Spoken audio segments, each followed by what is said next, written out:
এজন্য নামাজকে বাদ দিয়ে কোনো কিছু আমরা চাই না, কোনো কিছু সম্ভব না। কিসের রাজনীতি?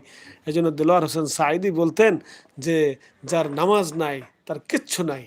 হাদিসের মধ্যে আসছে, মান আকামাস সালাতা আকামাদ্দিন ফাকাদ আকামাদ্দিন ওয়া মান হাদামাস সালাহ ফাকাদ হাদামাদ্দিন।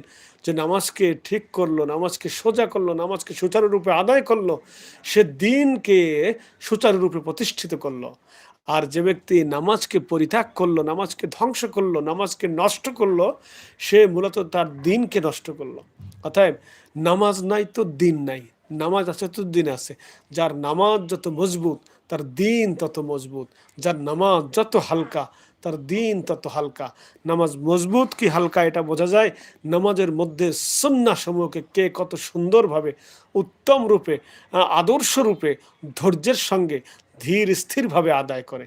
যার নামাজের মধ্যে যত বেশি সুন্নাত থাকবে তার নামাজ তত বেশি মজবুত, তত বেশি সুন্দর। আর যার